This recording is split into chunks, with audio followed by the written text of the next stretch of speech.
dia.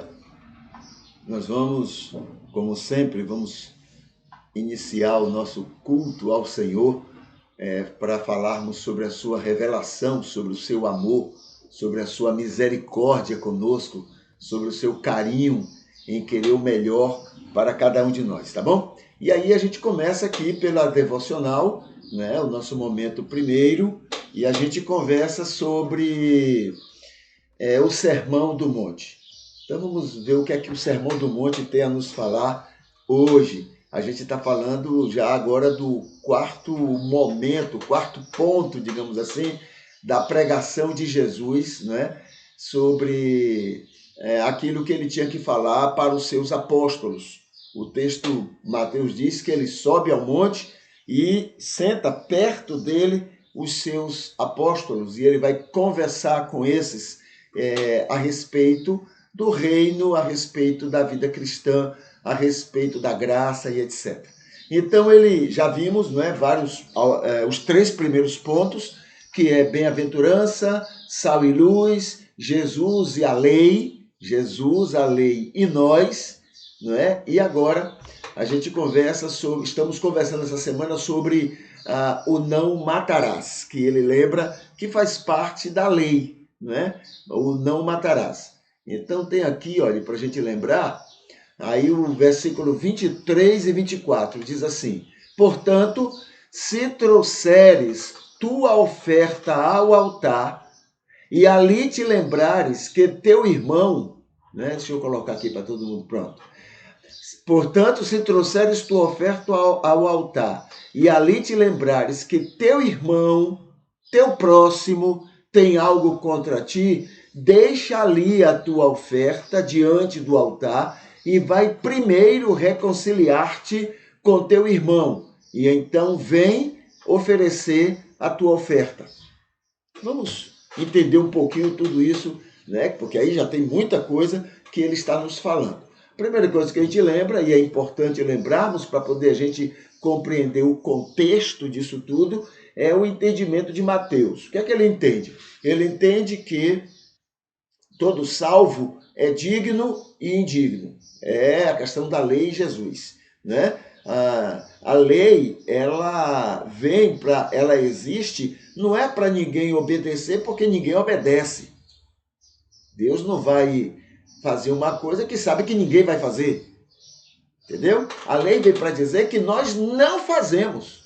A lei veio para dizer que nós não cumprimos, que nós não somos dignos. É isso que é o papel da lei. Essa é a função da lei, né? Aí vem essa lei e diz isso. Aí Jesus disse, não, ela vai fazer o papel dela, né? Antes de qualquer coisa, ela vai fazer o papel dela. Agora, Jesus cumpriu. Ora, se Jesus cumpriu, para Jesus ela já não existe mais. E nós? Nós, aqueles que são salvos, né, que passam pelo novo nascimento, eles são batizados em Jesus. É uma palavra, é uma lembrança de Paulo. Então, por estarmos batizados em Jesus, Jesus não cumpriu, então nós cumprimos. Jesus morreu, então nós morremos. Jesus ressuscitou, então nós ressuscitamos. Então, estando em Jesus, nós estamos, né, vivendo e aproveitando tudo aquilo que ele está vivendo. Jesus cumpriu a lei, então nós cumprimos a lei. Entendeu? É nesse sentido. Uma comparação muito interessante que eu já ouvi foi assim: uma vaca, isso era porque o pregador era, né, fazendeiro, então uma vaca, ela tem... digamos, ela está prenha, ela tem um filhote dentro, né? Aí, tudo que acontece com ela, acontece com ele. Entendeu? Tudo. Todas as situações que ela vai viver, ele vai viver também. A mesma coisa quando a Bíblia diz que nós estamos imersos, batismo, né? É porque foi transliterado, mas a palavra batismo deveria ser traduzida como imerso, imersão, dentro, entendeu? Coberto. Essa é a ideia do batismo. Então, o que Mateus está dizendo aqui, nós somos indignos, porém dignos, porque estamos em Jesus. Bom, sendo salvos e indignos e dignos, né? Nós somos bem-aventurados, nós aí, olha, resultamos em luz e sal, passarmos a ser luz e sal no mundo, né? E isso inclui o amor ao próximo. Conversamos sobre isso, né? Sobre o amor ao próximo, não querer o mal dos outros, não querer. Aí entra essa palavra de Jesus. Se você vai cultuar, vamos ver aqui outro comentário, mas a ideia é, se você vai entregar sua oferta e você sabe que você falhou em relação ao outro, deixe sua oferta, porque ela não vai valer nada se você não faz isso com o outro, se você não ama o outro, se você não está interessado no bem do outro, o seu culto não vale nada, você está perdendo tempo. Entendeu? É isso que Jesus está dizendo. Então vamos ver aqui. Segundo, trazer oferta ao altar.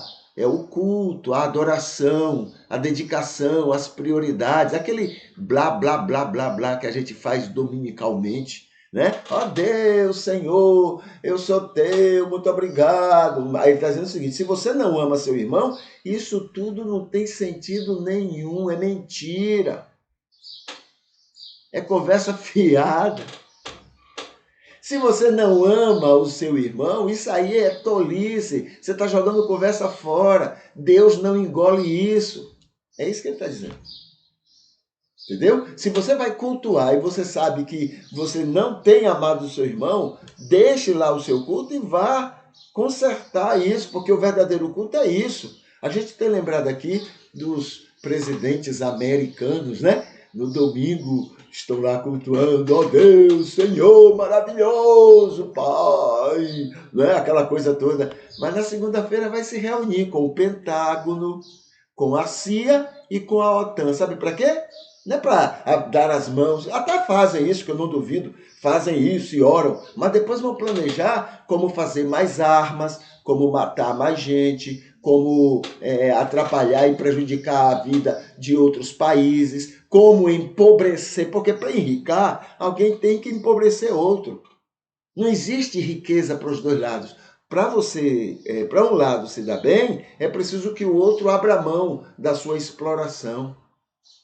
Né? O Pentágono, a CIA e a OTAN funcionam justamente nisso. Então, o presidente cultua no domingo e na segunda-feira vai se reunir para saber como fazer mais, como explorar mais, como prejudicar mais outros países. Olha que culto desgraçado é esse.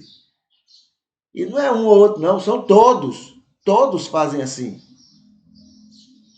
Porque muitas vezes é para isso que eles foram eleitos. É para isso. Né?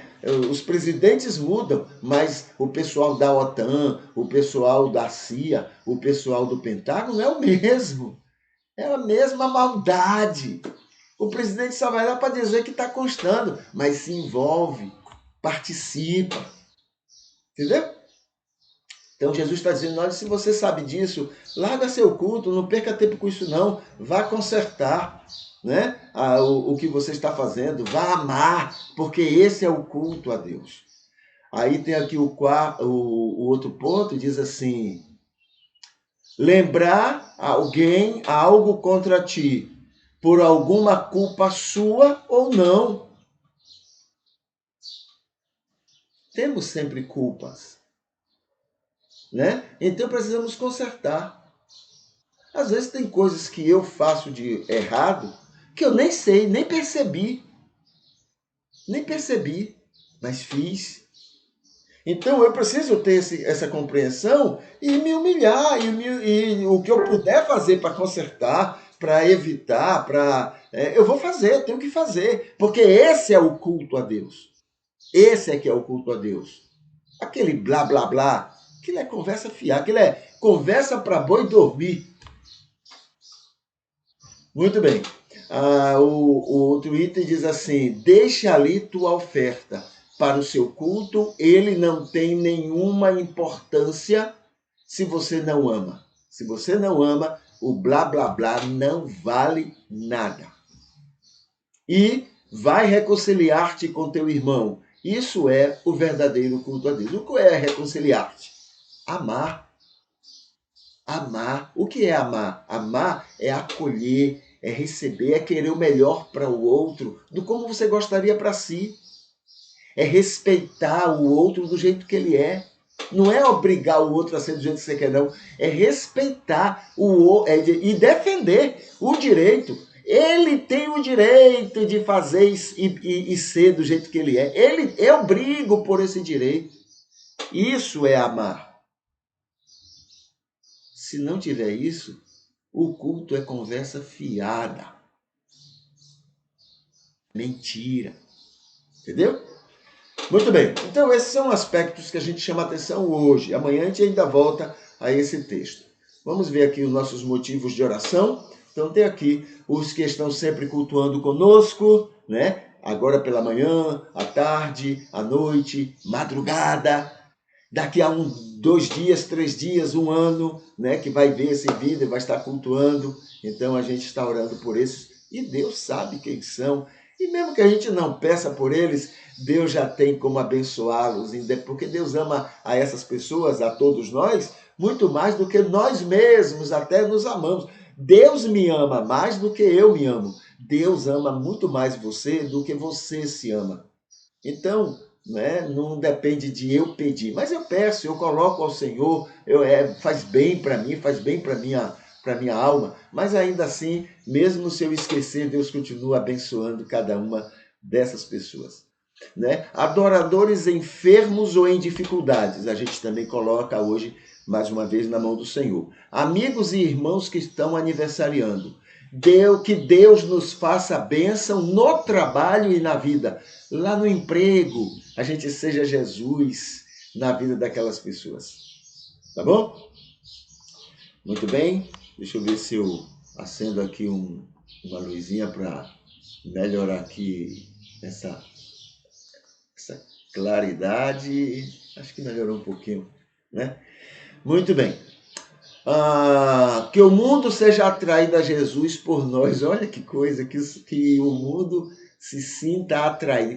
Porque se formos luz e sal, a gente atrai. Para que o mundo veja as vossas boas obras e glorifique ao vosso Pai que está nos céus. É o que Jesus diz.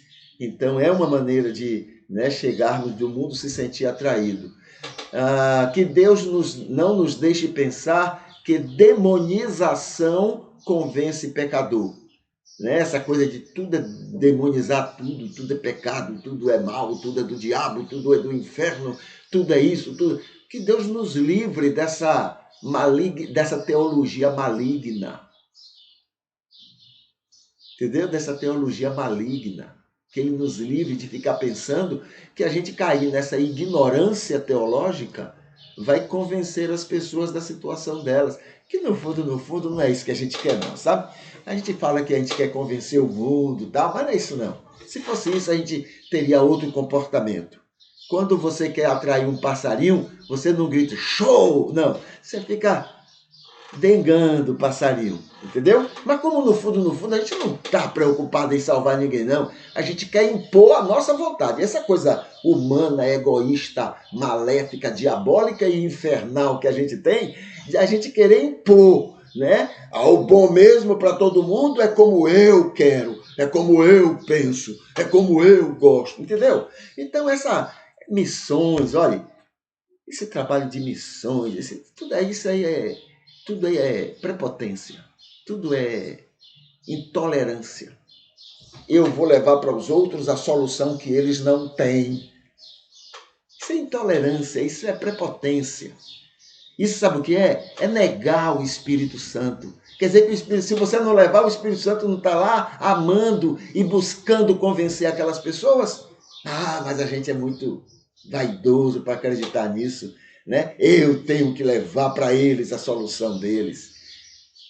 Sabe o que é isso? Vaidade. Vaidade. Somos altamente vaidosos, prepotentes. Ninguém aí crê em Deus de verdade como eu creio. Coisa diabólica mesmo, sabe? Muito bem. Que o Senhor não nos deixe pensar, então, em que demonização convence, né? Que Deus, que também não deixa a gente pensar que Deus nos ama mais do que aos outros. A gente tem isso. Deus me ama mais do que a todo mundo. Ele quer o melhor para mim, para os outros não. Para os outros ele nem está aí, mas para mim ele quer o melhor. Para o meu grupo, para a minha igreja, para a minha denominação. Ele quer o melhor. Olha que coisa. Acho que nem o cão teria a capacidade de chegar a esse nível. E a gente chegou. Também quem nos evangelizou, tá? Quem trouxe o evangelho. Se você for comparar o cristianismo católico com o cristianismo evangélico, você vai ver uma grande diferença. Tá? O católico tem defeitos, mas o cristianismo evangélico é doente. É mais prepotente do que o católico, é mais intolerante do que o católico e é mais preconceituoso do que o católico. Por quê? Porque quem nos evangelizou foram os americanos, né? São falhos como a gente, mas eles trouxeram, colocaram dentro do evangelho que pregaram para os evangélicos uma quantidade enorme da prepotência deles, uma quantidade enorme da intolerância deles, uma quantidade enorme dos preconceitos deles, altamente preconceito. Ali, olha, os cristãos, os batistas americanos pegaram em armas para fazer guerra, para manter a escravidão, por causa que não queriam ter prejuízos econômicos. A guerra da secessão foi feita pelo Sul contra o Norte, lá nos Estados Unidos. O Sul era basicamente os batistas, né? Inclusive os que nos evangelizaram, Junta de Richmond e outros, foram quem nos evangelizaram e nos impuseram toda uma prepotência deles, Então, ser cristão nessa coisa que a gente tem de evangelicalismo no Brasil, né? Ser cristão, quanto mais intolerante você for, mais cristão você vai parecer. Quanto mais prepotente você for, mais cristão você vai parecer. Quanto mais preconceituoso você for, mais cristão você vai glorificar a Deus. Foi o que nos ensinaram. E a gente tem passado isso. A gente vive isso e passa isso para aquelas pessoas que convivem conosco ou nesse trabalho missionário que a gente tem feito por aí. Entendeu? Deus tenha misericórdia de nós e tenha pena do mundo que convive conosco.